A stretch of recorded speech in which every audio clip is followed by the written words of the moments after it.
Hi everyone, good morning, good afternoon or good evening. Welcome to the IATA webinar, Insights on Aviation Cybersecurity.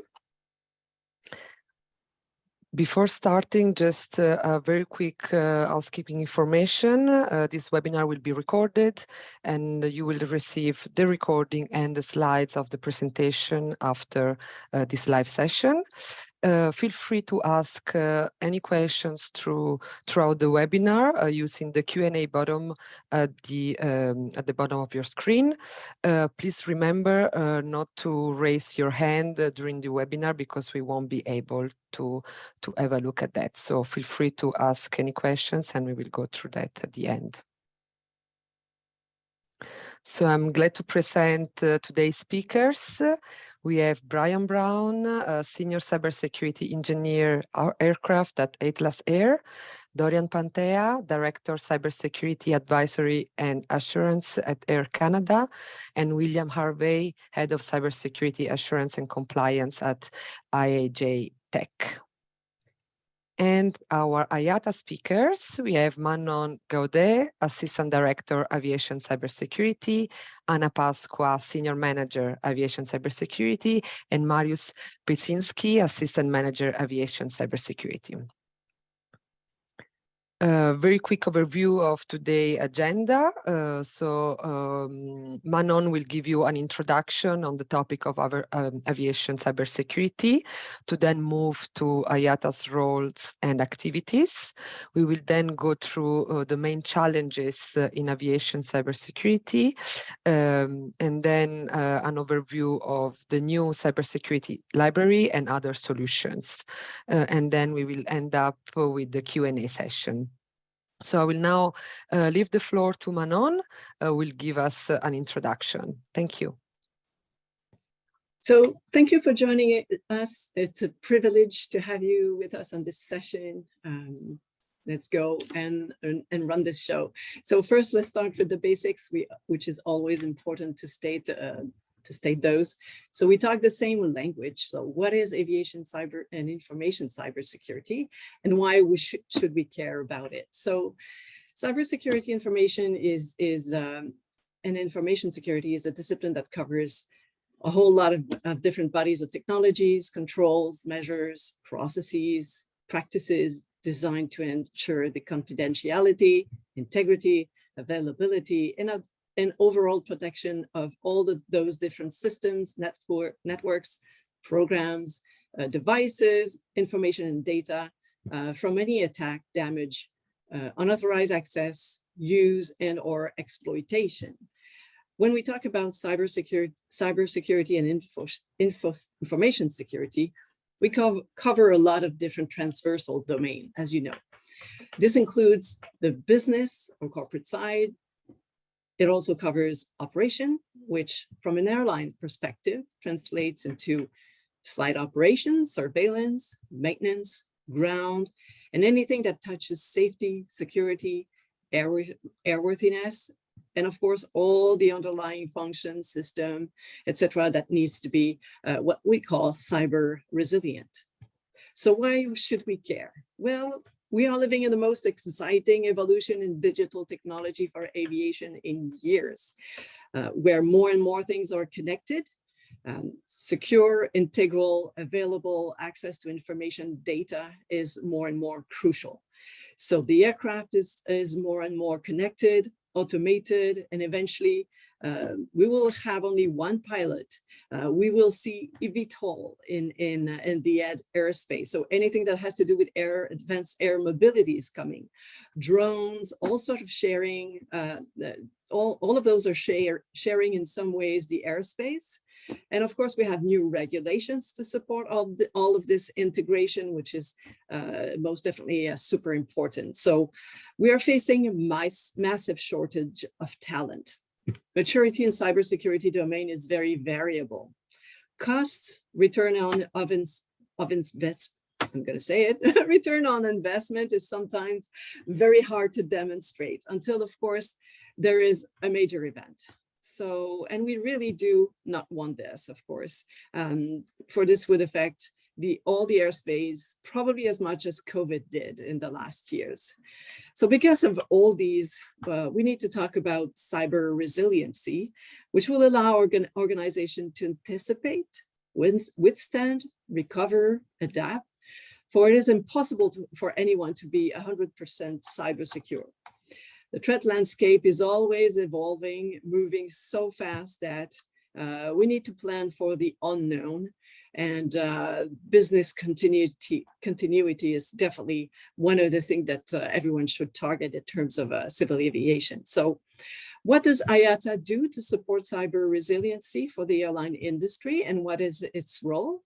So IATA has put forward one of its priorities to augment airline capacity to address cybersecurity risk and emerging regulation with respect to aircraft operation. And how do we do this? So we have 3 different strategy principles. So we create and participate in communities of trust with groups of airlines, OEM, suppliers, and we are also part of ICAO, EuroKRTCA, and other communities.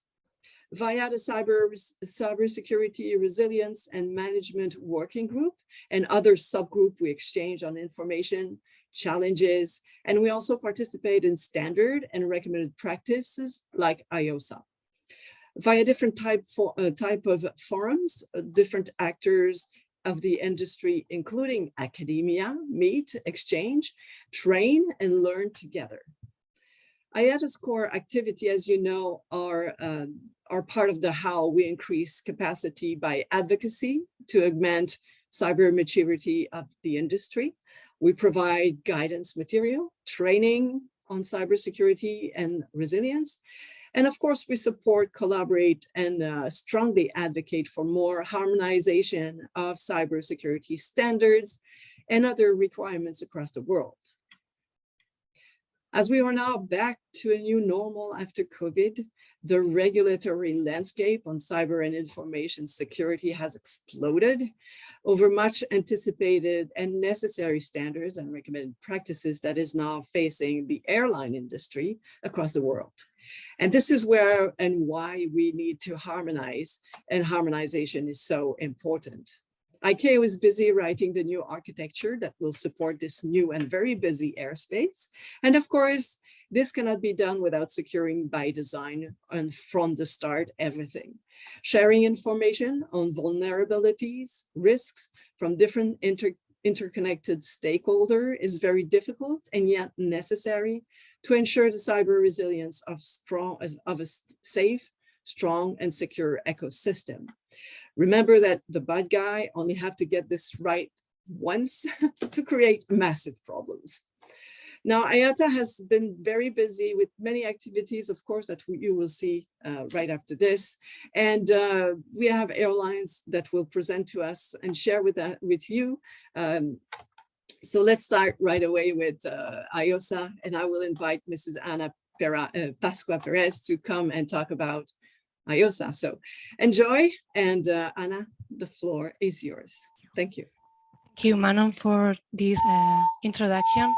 So I'll give you a brief overview of IATA Operational Safety Audit. This is one of the key elements of IATA, and this is IOSA is a globally recognized and standardized safety assessment program that evaluates operational management and control system of an airline. It focuses on key areas of aviation safety, such as flight operation, dispatch, maintenance, engineering, cabin operation, ground handling, and security. Any airline that wants to become an IATA member must pass this IOSA audit and remain compliant with it. In any case, IOSA is available to all passenger and cargo airlines, regardless of IATA membership status. Those airlines that successfully complete the audit and meet the required standards will be included in the IOSA registry. This registry is publicly accessible and is used by other airlines, other civil aviation authorities, and industry stakeholders as a reference to know the level of commitment of the other airlines. Here in the slides, you can see IOSA in numbers, and for example, in 2022, 411 airlines were part of this IOSA registry. So, and we count. Anna, sorry, we will need. Yeah, sorry. There's a very loud alarm on your side. Very sorry about that. That's part of the, I would say the caveat of being live in a webinar. So sorry. Yeah, sorry. Let me jump. Jump in with you, or maybe Mariusz can take over, which could be also a possibility. So. Okay, sorry. Yes. Unless it's eventually going out, then jump in back. What do you prefer? Please. Okay, so let me continue at least for the moment, and as soon as the alarm is off, please come back to us. Very sorry. So as you see here in edition 16, as you may know, if you were part of the IOSA audit and as an airline member, of course we've been working, like I said before, on standards and recommended practices. So we have introduced in edition 16 our first standard over cybersecurity and our first recommended practice. So the first one is covering is part of security, which is the operator shall have process for maintaining constant review of level of and nature of security and cybersecurity threat to civil aviation, and for identifying direct or potential threat against operator. So this needs to be done over and over regularly, so that we, as I said before, the threat landscape is very, the evolution is very quite fast, and so so all of this identification and evaluation and risk assessment needs to be done over and over. And of course, based on that risk analysis, then of course developing the responsive measures at the right level as a safety, security, and airworthiness could be involved or impacted, so so that everything is safe and secure. Recommended practice is basically looking at the organization per se, where it's a little bit mirroring what currently ICAO Annex 17 491 standard is proposing, for which critical information, communication technology system and data used in operation, maintenance function, etc., are again identified, evaluated, and everything is protected at the appropriate level in order to protect against unlawful acts of interference. So based on those standards, and we are continuing to work on those standards, on different standards, we have developed also different activities around this, always to support airlines in their I would say quest for understanding more about risk, understanding more about challenges. So I would like to invite, I think we are there at the time where I will pass the floor to Mariusz, that will go on with the different activities that we are also having with the airline industry in terms of supporting aviation cybersecurity. So to you, Mariusz. Thank you, Manon. So in order to help the industry address the ever-evolving risk landscape and different cybersecurity challenges, IATA is supporting industry-wide aviation cybersecurity activities, as Manon mentioned, and engages with airlines, industry leaders, and stakeholders. And so due to that, IATA in 2021 initiated the Cybersecurity Threat Exchange Open Forum, basically called as 3CTX Open Forum, which is one of the critical components and support of the aviation cybersecurity strategy principles that were presented a couple of minutes ago.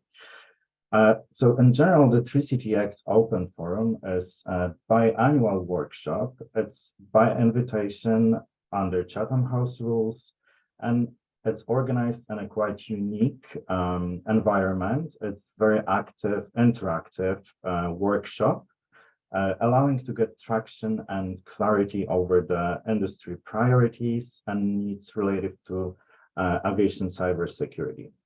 So this open forum tackles different cybersecurity challenges of the industry, basically to foster collaboration, promote information exchange between our airline members, strategic partners, airport representatives, air navigation service providers, original equipment manufacturers, industrial cybersecurity experts, and academic community.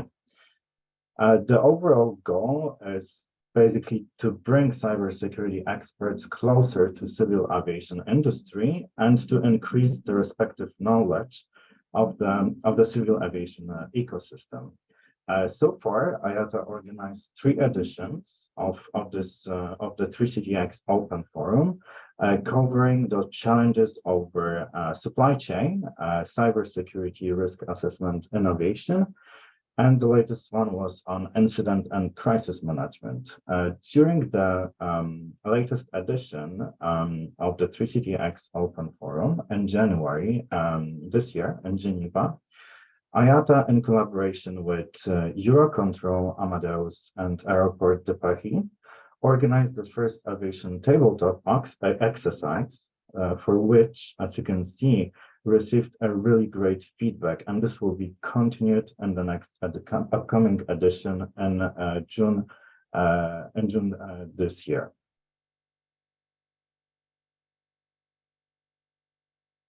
Moving forward, to support the aviation cybersecurity strategy, IATA facilitates exchange and collaboration among cybersecurity organization and subject matter experts, also through the strategic partnership program. So generally speaking, the strategic partnership program is a platform for aviation solution providers, organizations, and so on to build and strengthen the relationship with key industry stakeholders.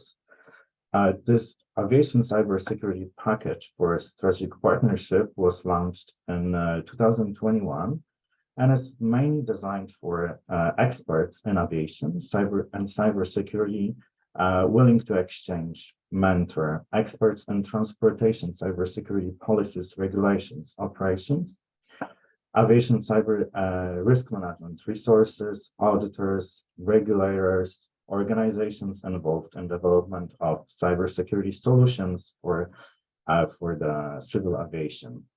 And main areas of benefits basically for our strategic partners are to influence the cybersecurity regulatory environment within the industry, of course, be part of the aviation solution provider to support cybersecurity challenges, get access and play a role in development of standards, guidance, best practices, and of course, being part of different events and webinars that we organize at IATA.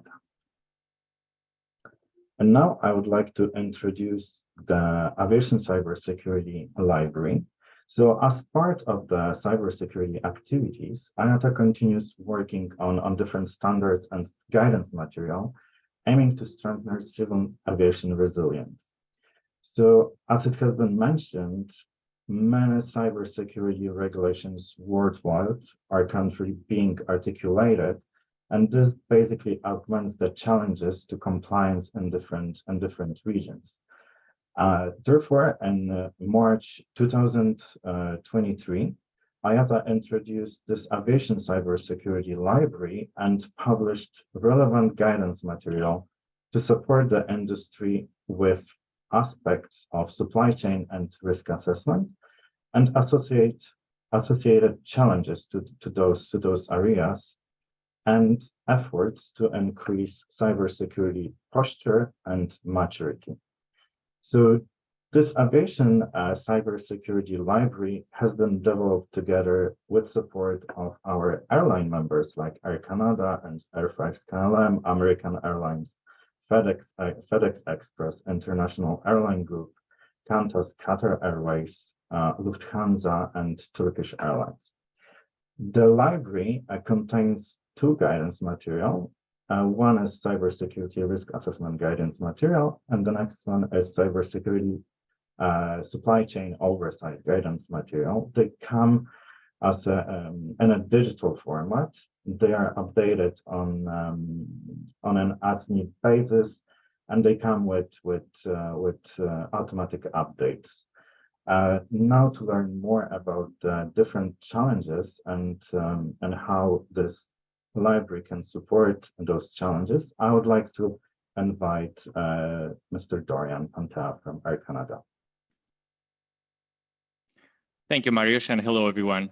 I'm really delighted to have the opportunity to join you all today in this webinar and to be able to share a couple of insights into the aviation cybersecurity challenges. I'm saying some because this is what you see on the screen is just a subset of the challenges, as you may understand. But these are, I believe, the top of the list these days. Digital transformation in aviation has become a driving force for the industry growth efficiency, and it has revolutionized all the aspects of the aviation, from operations to customer experience to safety and sustainability. However, this also have given rise to significant cyber risks. As aviation becomes more and more connected, the attack surface for potential cyber threats expands by introducing additional entry points for cyber attackers who are continuously adapting their tactics and techniques, as we can see, to exploit vulnerabilities in the aviation infrastructure, making it crucial to address vulnerabilities proactively. Any vulnerability or compromise of any critical and aircraft or airline system that is connected to an external system can have important consequences. In addition, there is a high resilience on third-party suppliers for various services these days.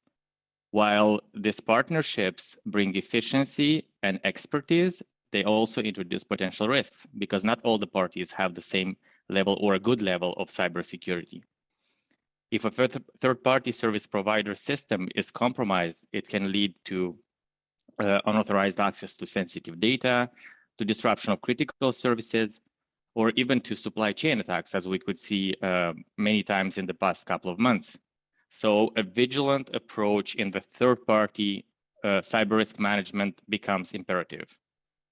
We also need to consider that there are still a lot of legacy systems in use in the industry, and this poses a significant risk and concern. These systems, when they were designed without considering the advanced cyber threats that we face today, which make them more susceptible to attacks. The lack of regular updates, patching, and maintenance for these systems further increases the risk. So as aviation continues to rely on legacy systems, it is imperative for organizations to perform a proper identification and mitigation of cyber risk associated with legacy infrastructure. All this being said, and as mentioned earlier today, information sharing and cyber resilience play a very important role in reinforcing cybersecurity of the aviation industry. Sharing cybersecurity-related information such as threat intel, best practices, and incident data enables all the stakeholders in the industry and the ecosystem to stay informed about the emerging threats, risks, and vulnerabilities. This collective awareness facilitates the development of robust cybersecurity strategies and implementation of proactive measures that will strengthen the defenses of all the stakeholders' organizations. Furthermore, fostering a culture of cyber resilience where organizations are prepared to prevent, to respond, as well as to recover from cyber incidents becomes vital. One other important challenge, and it was also mentioned quickly today, is the non-harmonized regulations. Many airlines operate in different jurisdictions around the world, and that creates complexities and gaps in terms of abiding by the regulations that are being developed or in effect. From provincial regulations to country regulations to aviation, to regulations specific to cybersecurity or to safety, including a cybersecurity component, or regulations related to data protection, this becomes a major challenge. So to address this issue, there is a growing need for even more collaboration between the international stakeholders and the development of harmonized cybersecurity frameworks that align with global best practices. So the close cooperation between aviation stakeholders, regulatory bodies, and governments is essential to establish consistent and robust cybersecurity standards and strategies. One last important challenge that I would like to mention today is the lack of cybersecurity talent. There is definitely a shortage of qualified individuals with the necessary expertise and specialized knowledge in aviation cybersecurity. This scarcity can be attributed to various factors, but I think the most important ones is the complexity of aviation systems, as well as the high demand of cybersecurity skills in other industries. So to address this issue, it is vital and crucial for aviation organizations to invest in cybersecurity training programs, to collaborate with academic institutions, and to attract and retain top talent through competitive compensation, as well as career development opportunities. Furthermore, fostering a culture of cybersecurity awareness within the industry can bridge the gap by encouraging existing aviation professionals to acquire cybersecurity skills. That brings us to the end of this section, but before I close, I'd like to invite my colleagues or the other panelists to chime in and share any other challenges that I might have missed or any other thoughts on the aviation cybersecurity challenges. Otherwise, we can also take the questions and provide some other feedback in the Q&A. So I think I'll just save I'll save my challenges that I was going to discuss. It really is like legacy systems. I see some parallels here between what you're saying and what what I think, at least on the risk assessment side, are concerning. So we can see what the questions pop up after we go through the session. Yeah, that sounds good. Thank you, Brian.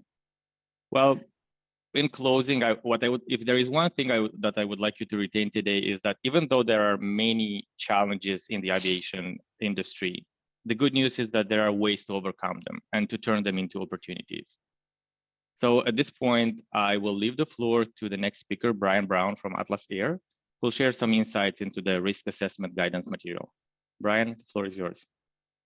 Thanks, Dorian. I appreciate it. Yeah. So yeah, my name is Brian, and I appreciate you guys letting me speak here today. IATA, thank you for inviting me to talk about risk assessments, because I'm very passionate about it. Hopefully I won't bore the audience too much with some of the details around it. But yeah, so I guess my background is I've been in aviation and aircraft as an airline for about 10 years now, a couple of airlines. And so most of my focus is airline specific. So hopefully if there's other people on that are not part of airlines, that maybe you can find some meaningful benefits from this. I think that risk assessments for all organizations in aviation is probably an important thing to do. But yeah, so so I guess maybe it's good to start with just a basic understanding or just a definition of risk assessment. Essentially, a risk assessment is just picking a system and going through as many threat scenarios as you could possibly can. And in the case of a cybersecurity risk assessment, you're focusing on cyber threats as opposed to physical threats or earthquakes or other environmental things. And then after you identify as many threats as possible, try to think through the business impact to your organization, and then assign some sort of score to that of a risk level. And then you define evaluation criteria to help further refine what that score is. So likelihood of the severity or likelihood and severity of that threat scenario occurring. And then if that risk level is at a score that is too high, then you will have to address it, respond to some sort of respond with a mitigation or transferring that risk to somewhere else until you get it to a reasonable level. And then you communicate that up to leadership so that those that have the resources available to make decisions so they can allocate resources as needed. So that's the definition of what a risk assessment generally is, and probably most of the people already know that, but I just wanted to make sure I mentioned it. And the question is, why do we care about doing risk assessments in aviation? And why does IATA drafting ISARPs around this? And the answer is you know, that there are legacy systems, as mentioned in the previous challenges, that are that've been around for a long time, that sometimes decades, that are in place, and they just are so critical to the operation. They can't be messed with. They're not changed, and it's in the back office. And then you've got aircrafts that are new aircraft are increasingly adopting more IT into this. They've been doing that for decades already, but now it's continuing. So more connectivity, and even legacy older airplanes were bolting on connectivity, and then existing applications that are already out there for airplanes, like for instance, ACARs. We're adding new messages on ACARs to the airplanes. So this stuff is continuing to add on. But is anybody going and looking at it from the perspective of cyber and saying, hey, has this been considered? Do we have adequate controls to protect these risks? And how critical are these systems?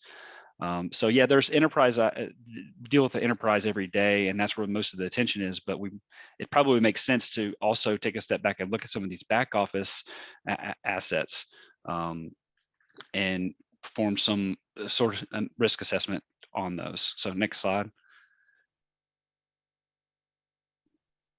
So there are some challenges around actually doing risk assessments, and I think that's probably why most of us are still trying to figure out how to formalize a method to do that. So the first thing is that the standards are emerging. So there's not an official standard formalized, complete yet, that defines how to do risk assessments in the aviation space. They have some guidelines, some previous RTCA and EUROK documents, and then they're also drafting new stuff. So it's emerging. And there's regulatory requirements that are emerging that are here now in some regions, but they're new, but they're popping up in all kinds of places. So multiple civil aviation authorities are going to roll out their own version of regulation, and like Dorian was saying, there's a lack of harmonization around that. So we're going to have to deal with having to comply, as airlines having to comply with different regulations around how you perform risk assessments.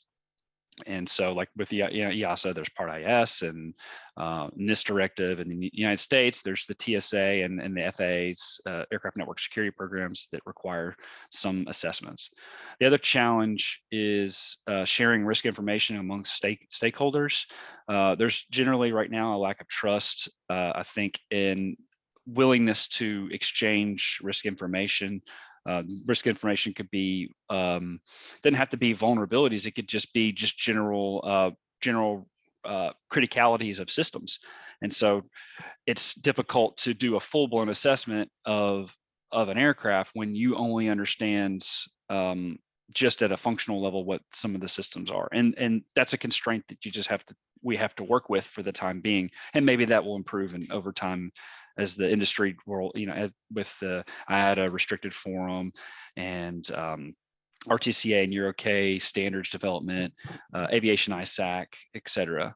Maybe the industry will continue to work towards that. And I think the one way to do that would be having a standard around how you share a standard template and how you share risk information. And then the third challenge is really just applying it, implementing aviation cybersecurity risk management into your organization. There's barriers to that. I mean, there's obviously the cost barriers. You have to hire resources or allocate resources. People purchase IT systems to manage or to store the risk management process.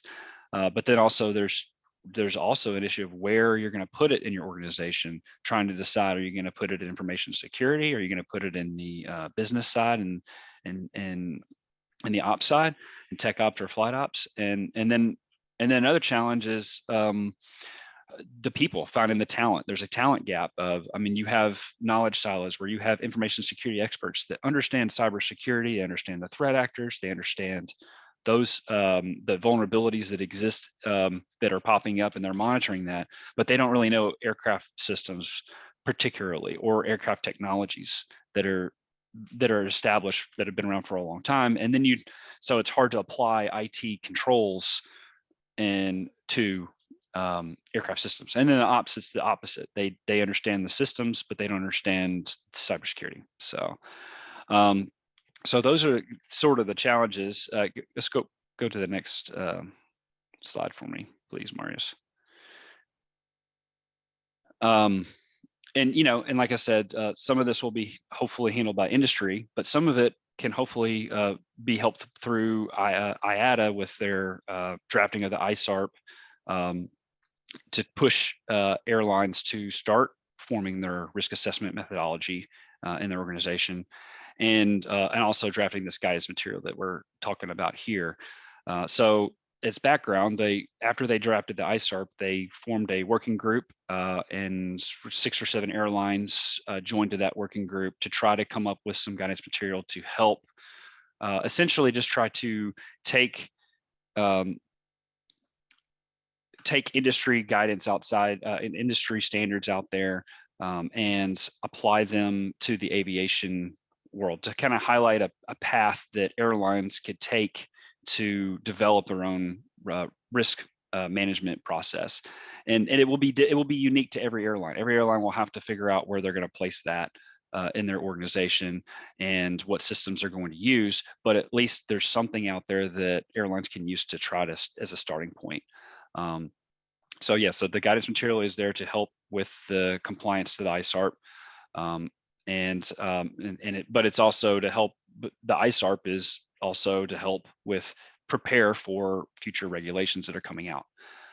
So in terms of scope, we scoped it to aircraft systems, or systems that connect to aircraft, and we targeted so like systems that support the aircraft as well. So like maintenance systems or crew management systems, those types of things that are still needed in order to operate the airplane.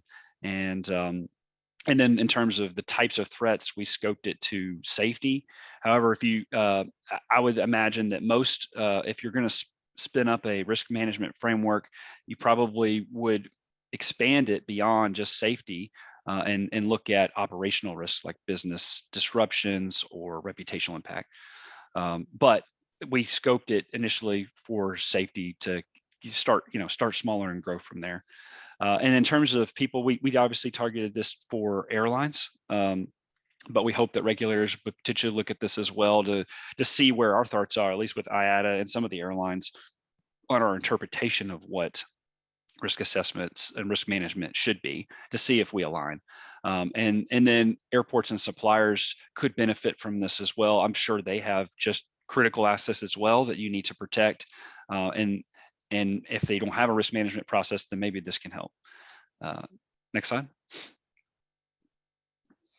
So in terms of contents, what's the top, I guess, what's the high level purpose? The high level purpose is, like I think I was mentioning, is to look at industry information security standards that are out there. And when I say that, I'm talking like secure, not aviation specific, but like NIST, risk management framework, and cybersecurity framework, and ISO 27001, 27005, looking at these standards and trying to pick out the key principles out of those industry standards and apply them to aviation.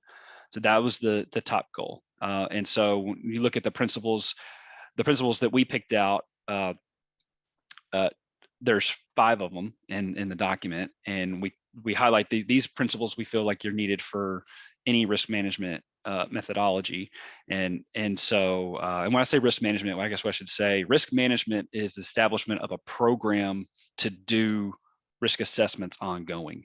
So it's the development of, it's the umbrella to keep this risk assessments going on a regular basis and monitoring the effectiveness of the assessment program, and that's what risk management is, and some other stuff too. And I guess for the principles that kind of go over that, which I'll cover. So with principles, there's the framing the risk is the first step you have to do, and that's kind of what we're already trying to do with this guidance material, is the framing is just defining the environment, defining the space where the assets reside, and the key concerns that you have. So what are the key concerns? In our case, are cybersecurity threat actors. It could be nation states. It could be malicious insiders. It could be organized crime, but probably it's more of the first two. It could be terrorists. Thinking about what your threat actors are, what your key concerns are for these particular assets, scoping out and defining what your assets are that you care about, at least in the initial, and then thinking about the constraints in your environment. So like an example with a constraint would be, with aircraft systems, we don't have as detailed information. We don't have design data on the aircraft system, so we can't get deep down into vulnerability assessments, but we can do higher level risk assessments of what if this function were to fail, how would they operate, how can we be resilient, and would we be okay? And so that's kind of an example of a constraint that we have to work around. And then a list of assumptions, like what are the assumptions that we have for our environment? Like we rely on physical security as a key assumption. So framing is to define your environment and define those types of key things so that you know how you're going to do your risk assessment. Also, you define how you evaluate and score your risks. That's part of framing. And your overall just methodology. So that's kind of like the first step, is coming up with some ideas, and we have some suggestions in there. And then the next thing is to scope out, define your list of systems, and then for each system, perform an assessment according to the methodology that you've defined. And then you have to respond. That's the next principle. You have to have some sort of response and communication path up to your leadership. And then I guess I'm running out of time, Sarah. I guess I say, lastly, the most important thing is monitoring your program. So yeah, so I just want to say, I think I've overspoke a little bit. We got to save some time for William here. But if there's questions, I hope to answer. Hopefully, keep it simple. Look at existing frameworks you already have, like safety management systems or enterprise risk management, and see if you can fit your aviation into those. Start small and hire get your key people, security people, and developers that work on the system to help you build your assessment. So sorry, I'll leave it over to you, William, so you can talk about supply chain oversight. Thanks very much, Brian. Thank you. It's great to be here. So yeah, as Brian said, I'm kind of picking up on a particular area of risk, and one of the challenges that came out of I think the first 3 TX that Manon was speaking about, and a lot of members flagged up some of the challenges we faced in the area of oversight and risk management in the supply chain. And I'll be talking a little bit about that, and also the guidance material that IATA have produced to help with this. You can see some of those challenges on the screen there. I won't talk in detail about all of those areas, but I think the first point is perhaps I guess most relevant to this challenge, is that it's really difficult to know and understand an organization's dependencies on its supply chain, and therefore where the risk lies, not just because of the complexity or the size of supplier networks, which do seem to grow in general with the interconnectedness of our sector, but also with the complexity of technology delivery. But there's also the ways in which different suppliers can impact an organization. So it can be very directly an organization that is providing an outsourced service can have that service disrupted or stopped by a cyber attack, and that I think is much more instantly visible impact than, for example, some of the more high-profile incidents, which have really focused on the loss of an organization's data as it's spread throughout the supply chain, which is a particular challenge for aviation, given how much sharing has to go on across the sector in order to manage passenger bookings and passenger journeys. I think the other area really is that increasing access to systems and to networks. That's not always in an obvious way as well. So a couple of trends, I guess, that have been impacting in the supply chain space. The first is really adding network connectivity to everything. So it can come up in unexpected places as well as the expected. So things like office vending machines now wanting to connect just to tell the supplier when it's time to refill. Not all organizations have necessarily architected their networks to safely have so many different organizations and pieces of equipment using their network for business enabling purposes. So I think the challenges there are, I guess, not going away, and they're not going to, I think it's not been a fundamental revolution in how we've been approaching this space. So there are kind of quite a lot of limitations to existing methods of handling this amount of complexity. I think where organizations have attempted to really get stuck into this process, the cost and effort is, it can quickly become unmanageable if we try either kind of manual methods or relying on external audits across a very large number of suppliers.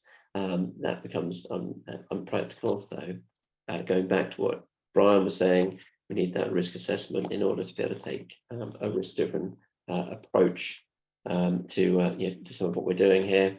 And coming to some of the aviation side, a trend elsewhere ongoing for many years now is the way that commodity technologies have started to come into spaces where, particularly in operational technology areas or more specialist technology, where things had been very different in the past, with a very small number of suppliers and OEMs involved, sometimes under some oversight or certification regime. And now we're finding enterprise IT and commodity products being used in those spaces ever more, giving a bit of ambiguity about how much oversight there is for the use of those use cases. So if I just move on to the next slide there, I'll give some of the overview of what's included in the supply chain oversight guidance material. I think the good news is it's not a challenge unique to aviation. It's not something that's just appeared either. So there is a lot of good practice that can be reused. There are more standardized approaches available, particularly for the enterprise IT side. So what what the group under Manon and Anna's supervision set out to do was to make sure folks were aware of some of those best practices, set them in an aviation context, and talk about some of the risks in an aviation context, and try and avoid any member trying to set up a program from scratch. The approaches were aimed at both the IT and operating technology side of things, rather than just one or the other, and trying to address some of the aviation specific risk within those approaches without, I guess, rewriting the textbook. So that's been pulled together in the guidance material that IATA are making available through their library. And if we kind of go on and go into some of the content there. So I think the one I'd highlight really is the yellow arrow there, this risk-based approach, which is kind of where do you start, and making sure that's driven by a sensible appreciation of potential risk, rather than looking at the biggest suppliers or the biggest biggest spend, which might not actually be the most significant areas of potential cybersecurity risk. So looking at what the supplier is actually supporting, the information they have to do that, the network and systems accesses that are necessary, and whether this touches on regulated or safety supporting parts of the organization. So I'll move on and hand over to Anna at that point to go into the other publications coming out. Thank you very much, William. And sorry before for the beeping sound. Montreal has the worst fire alarm ever. So in addition to the aviation cybersecurity library that Brian and William has explained to us, you will find other materials available on our website. For example, you will be able to find our policy position that call for action to different aviation stakeholders, such as regulators, authorities, the industry itself. You will find also additional guidance material for free. These two focusing on cybersecurity, organizational culture and posture, and a second one that approach aircraft cybersecurity from a very high level perspective. And finally, you will be also able to find a compilation of civil aviation cybersecurity requirements, standards, and guidance. This compilation indeed is updated on yearly basis. So we work a lot on this. So as we are running off of time, I'm going to pass now the floor to Marius. Thank you, Anna. So just to mention, to support the broader aviation ecosystem with cybersecurity challenge and to increase the respective knowledge, IATA offers different courses in aviation cybersecurity. As you can see, one of it's aviation cybersecurity, which is a fundamental course helping to build aviation cybersecurity workforce and basically help the organization determine where to start with cyber. Operational cybersecurity innovation. This is more in-depth skills to protect critical information system assets and data in aviation operations. And the third one, which is currently being developed and is coming by the end of this year, it's aviation cybersecurity audit and inspection that will provide with industry-wide skills on audit requirements, and of course more information on those different training you can find on our website. And now I would like to invite Manon.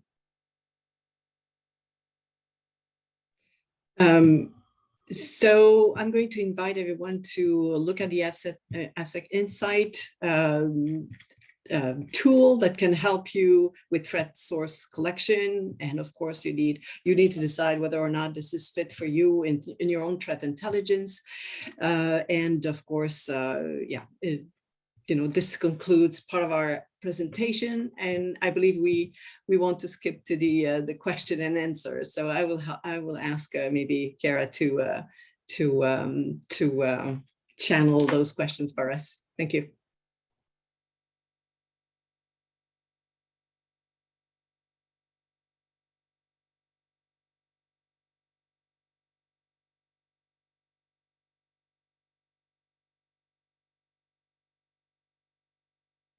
Okay, so let me just say that we have a lot of questions. That's very, very interesting. Thank you for those questions. We are trying to answer as much as we can, but there are many, many. So please look at our website into program, and you will find AFSEC Aviation Cybersecurity, where you will find a lot of answers to many of those questions about how can I join this activity, etc. So please refer back to those, and you will find an email to put some questions as well, and to take part of the different activities that we have. So I would like to invite Dorian to answer some of the questions regarding the talent pool. Dorian, please. Yeah, sure. Thank you, Manon. So there were a couple of questions related to the talent pool and how we make sure that we have the right skill set and the right talent in the company, and addressing the cybersecurity risks. I did mention the fact that it's very good to partner with academia, with universities, colleges, to develop those kind of programs that would help the industry get that talent. What we also do in the company I work for is we are trying to get as many interns as possible. Internships are essential and are giving students the opportunity to understand what is the industry about and to learn some of the aspects of the cybersecurity for the aviation industry. We also try to participate in as many competitions as possible and to invite students to those competitions as well. Lastly, and what I think it's very important is to perform those awareness sessions on a continuous basis on different subjects related to cybersecurity. You'll be surprised how people are interested in the cybersecurity aspects. And what we actually did, again, in the company that I'm working for, is we've established what we call the Cyber Champions Program, Cyber and Privacy Champions Program. This program is comprised of people from different departments. So imagine finance and accounting and any department in the company.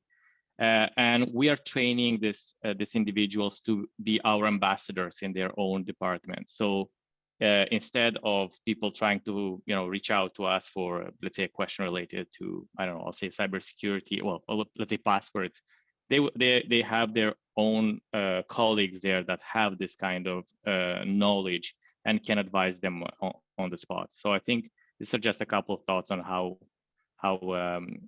developing this, the awareness around cybersecurity and how bringing in the right talent can happen.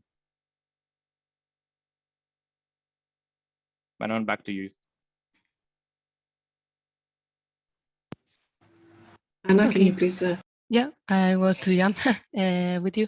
So we have more questions. As Manon said, we have many questions, but maybe we can go to answer these.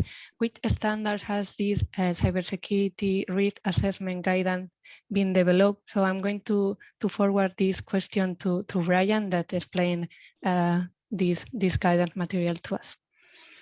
Yeah, thanks. Yeah, so I wanted to answer that question because it is it's direct, and so like the NIST 800-39 is the risk management guidance, and then NIST 800-30 is the guide for conducting risk assessments. So those were the primary sources that we started with. However, we did reference ISO 27005. What I think we would like to do in a future edition is to review that one as well and pull that in. I think that it's hard to get that one because we didn't have access to it. It's whereas NIST was publicly available. So, and I recognize over in the European theater, ISO, the information security management system is a predominant thing. And also we're seeing EuroK and RTCA developing the ISMS standard coming up too. So I think that's a room for improvement, but I think, yes, to answer your question, it's NIST 800-39 and 800-30.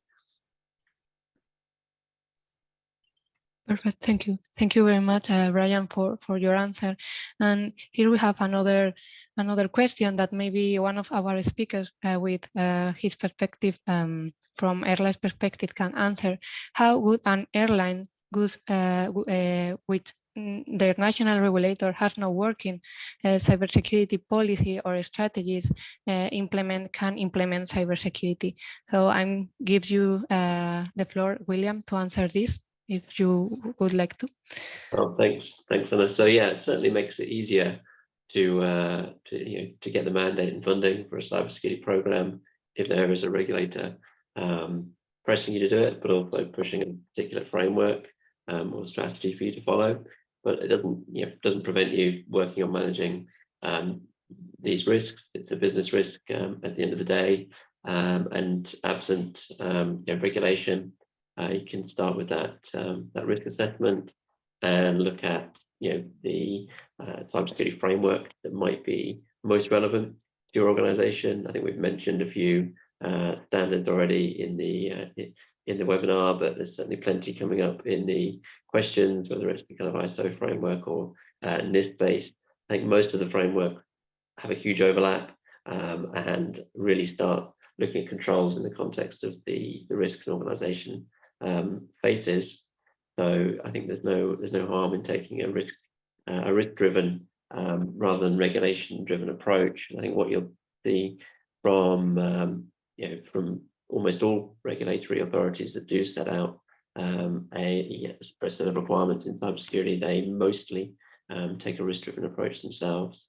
So they'd expect you to have that understanding of your asset and risk as a start point in any case. So I think don't necessarily wait for the regulator to come knocking before thinking about those risks and the relevant controls that should be in place. Thanks, Anna.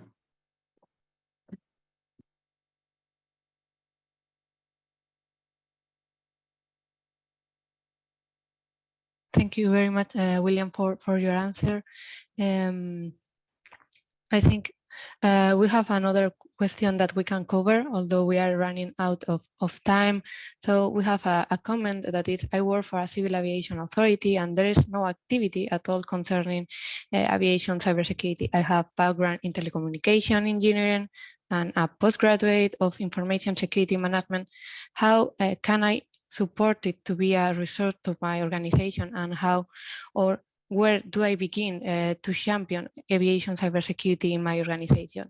So I'm going to transfer this question to Manon, that has already turned on her camera. Thank you, Anna. So I love to see those kinds of questions, because we have we were talking about the talent pool and the fact that we are missing people, we are struggling with support and all of that. So I like to see those kinds of questions, definitely. So IATA, as you may have seen, is currently developing a training for cybersecurity aviation. So one currently is basic, the other one is operations, and we are working on an audit type of training. So maybe this could help once it will be out early next year, to help your organization to on where do we start, how should we be handling this. And definitely, of course, there are multiple frameworks available. So this is for you to decide on what would be the first step. So always, of course, for me, always start with awareness.